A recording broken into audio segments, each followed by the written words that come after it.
Okay, so we have had a couple requests to talk about our homeschooling journey and what that looks like and what homeschool in general looks like with a lot of kids.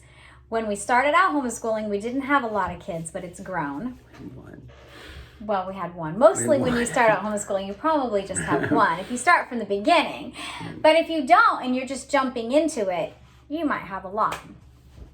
So we're just going to kind of talk about our story. And, do you have your book? Because it'd be nice to have your book and to kind of show that. A little plug for his book. Ooh, the book. You can go ahead and, Well, the book is called The Journey is the Destination.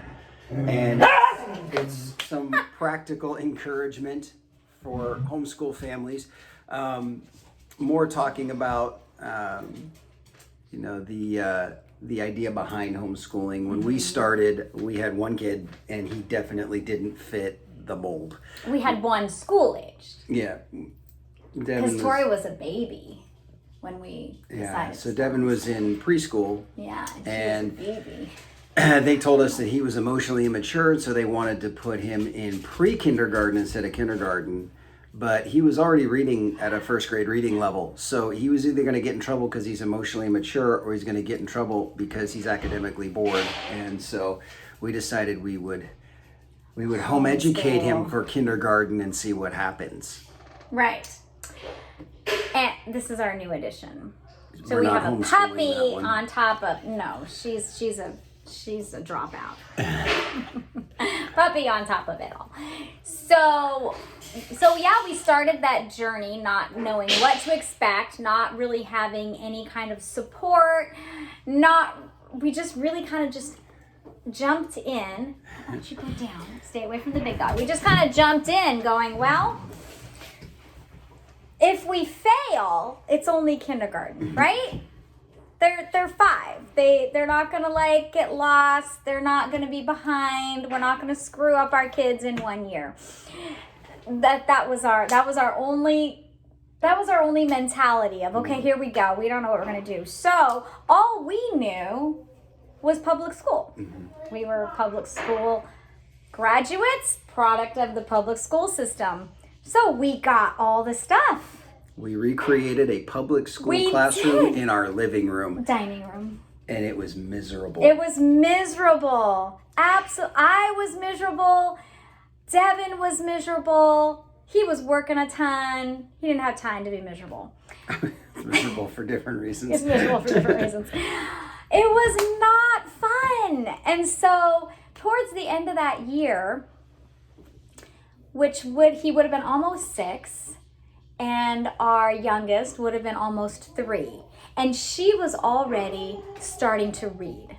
And so we were like, wow, she's not going to fit the mold of going to the public school system because she was extremely intelligent. And motivated. Devin, extremely intelligent and not motivated at all. So we had this scenario of, okay, what are we going to do with these kids where one's going to go, and he was also, our oldest is also on the autism spectrum. We didn't know that at the time. We just thought he was super quirky and all those things, socially awkward, and he's super cool. He's almost 28 now. He'll be 28 on Saturday. He doesn't mind if we talk about his story. But, well, maybe he does. But he's probably not going to watch this anyway because he doesn't follow me on YouTube. You're off track. Bling! So it was like, okay, well, we felt that was epic fail, but we couldn't send him to school. We just didn't feel that was the best option for our children and our family. And this was before we even got into the question of, do we agree with what they're teaching? Do we feel that public education track is, as far as content is what's best for our kids? I mean, we hadn't even gotten into that yet. It was just, who are they? How do they learn? And, based on our experience in public school, we knew Devin would be left behind with a truckload of potential never realized, because they're not going to have the patience to work with him. And Victoria is going to be like a Ferrari in the bike lane. You know, it's like she really wanted to excel and really wanted to learn, and she was going to be slowed down because the public school system has to herd 35 kids in a classroom, you know, toward the finish line. And so kids who are in a position to be a little more exceptional get held back, whereas the ones that need a little more time and attention get dragged behind the cart. So we just decided we could customize their learning experience to who they were, their strengths and weaknesses, and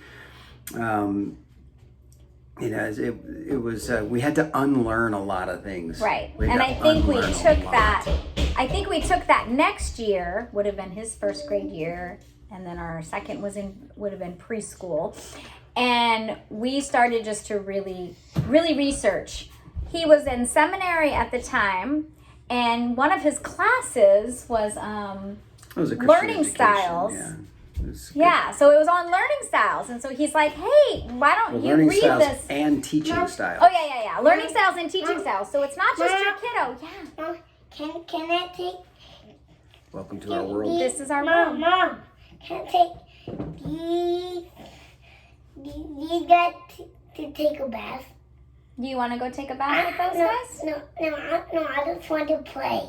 You just want to play in the tub? Okay. Okay. I want to play in the. Do you want a bowl? Okay. Ow. Sorry. Oh, are you being chewed on by the puppy? So we where was I? My train just got super derailed. I totally spaced where I was. So he took this class, and he was like, "Well, why don't you read this book? Maybe this will help you," because I was getting frustrated, and I didn't know what to do, and Devin and I were just battling. It wasn't fun at all, and I was just like, "What do I do?" And so I read these books, and it really helped me understand there were many different learning styles and many different teaching styles. Okay, so my teaching style and his learning style were completely different than what I was trying to do. I was trying to teach to a school, like a teacher, to an atypical kiddo who's not atypical, and I'm not atypical. And so I was trying to... You are atypical. Oh, I am atypical. I mean, I'm not typical. I'm not typical. And so I'm trying... Stop it. So I had to learn, okay, where is my love for teaching? What do I love to teach? And I found this thing called unit studies. And it was like, oh, Devin thrived in that. I thrived in that because it was so fun. It wasn't just, here's your math book, here's your grammar book, here's your history book. What is a unit So a study? unit study is, let's say we're going to study volcanoes, which science was a huge part of Devin's life. Now as he's an adult, he's got this love for history. But when he was a kid, it was science. And so we would take a subject like volcanoes, and we would put everything around it, except math. Math was the one thing we did. You always have to kind of shoehorn math in. But we would create volcanoes. We would go on field trips, something about volcanic rock or something whatever. And spelling words were from volcano words. Grammar we're writing stories about volcanoes. Art we're drawing volcanoes. A unit study is when it's on that one thing and you're getting your entire schooling done on that one very cool subject. And so we both thrived in that because it was so fun. And then Tori was the same. She loved her books. Give me my books. I'm good with my books. But Mom loved to teach in this other very abstract way. And so that's just became our way, became our journey. And it was no longer, okay, we're going to go year by year. It was like, no, this is our calling. This is our journey. We're homeschoolers. We're in it through thick and thin. It was not a popular choice 20-something years ago. It's a very popular choice now because of many different reasons.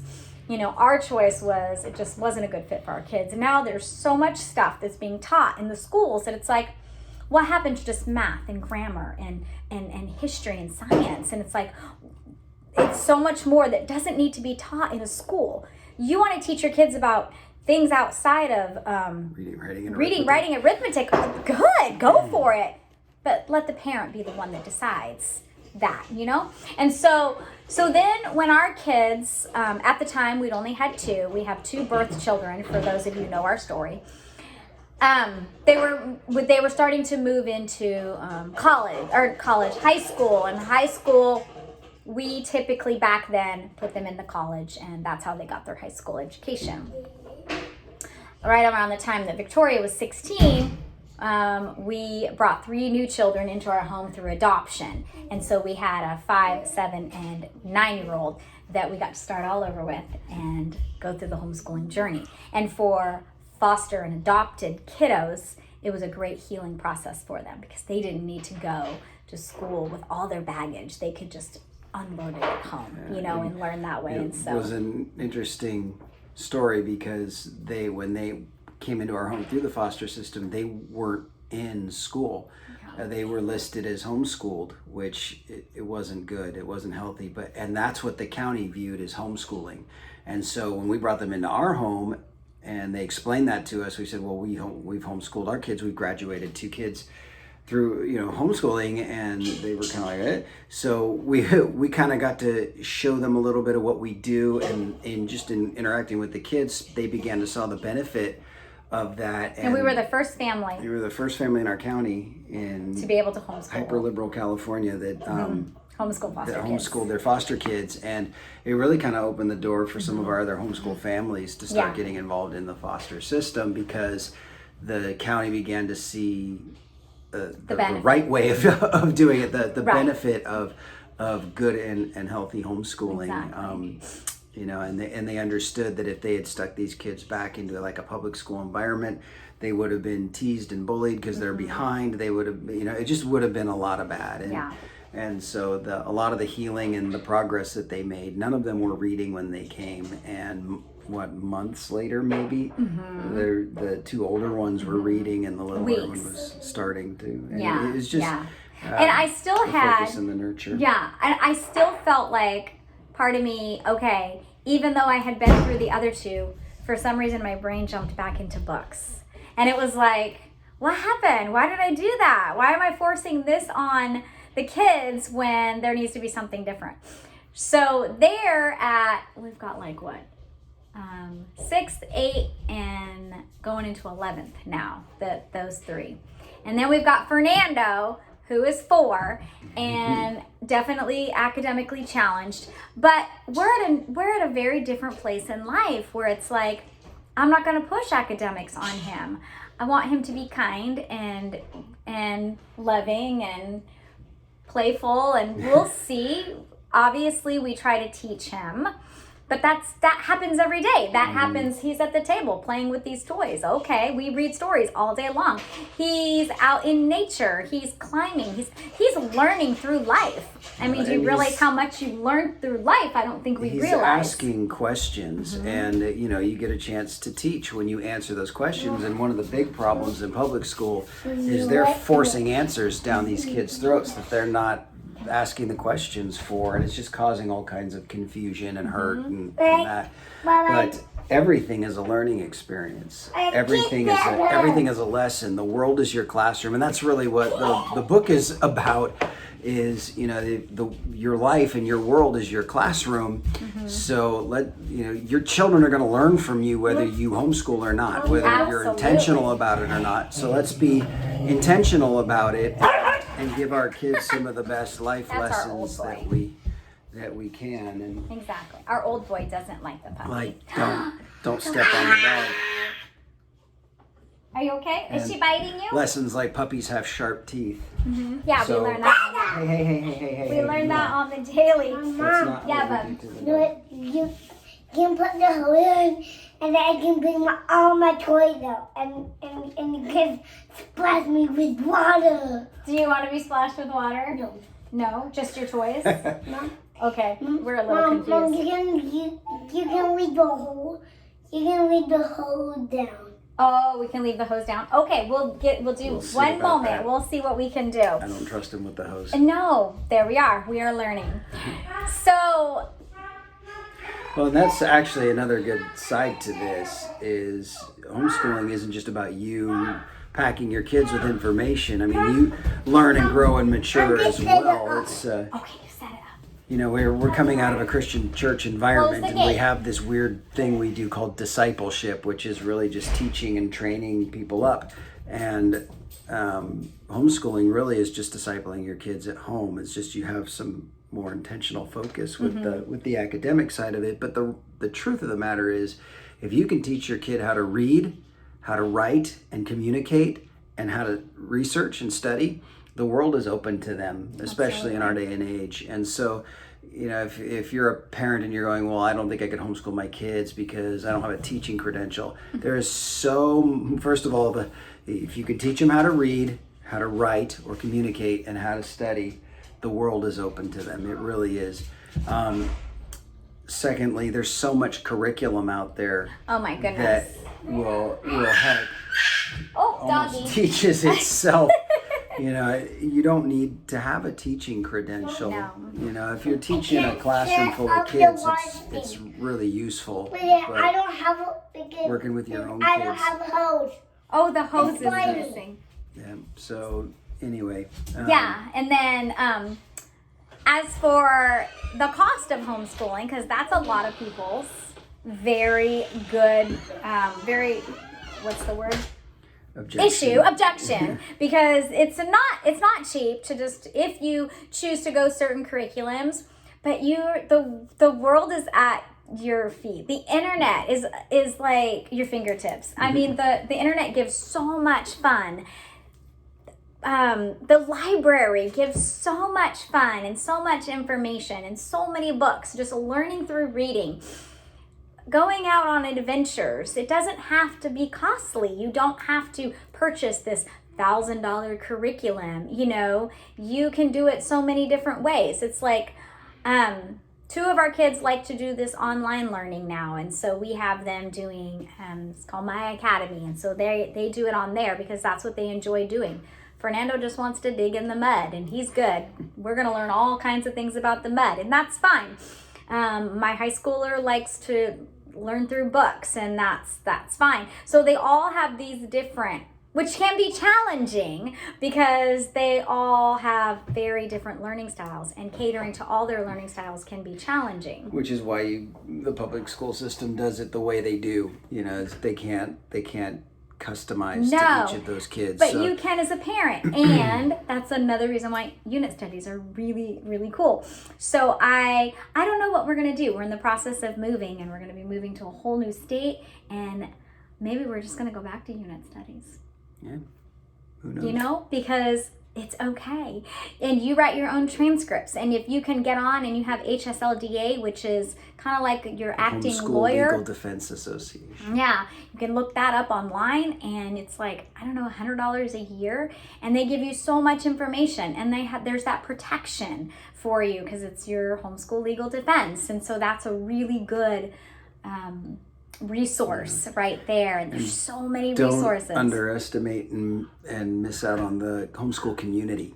Yeah. Whether it's a co-op, a convention, just your, so fun. other people, Facebook groups, those kinds of things. I mean, you get recommendations for curriculum. Sometimes you can even get hand-me-down curriculum, especially if cost is kind of becoming an issue. So there's just so much out there. You're never alone unless, of course, you choose to be, which just isn't healthy. No, not healthy for you or for the kiddos, And another, going back to those who public school and who feel like they can't homeschool because you can't teach your kids. And it's like, oh my gosh, tell me how many hours of homeschool. Tell me how many hours of homework you do with those kids a night. And so now you're just doing that homework in the morning, and then your whole day is yours to explore. Mm-hmm. It's yours to explore. It's them to be kids and to just explore, and not just be kids though, because once our kids get into my kids, they all have chores from the little one on up. They learn to be responsible.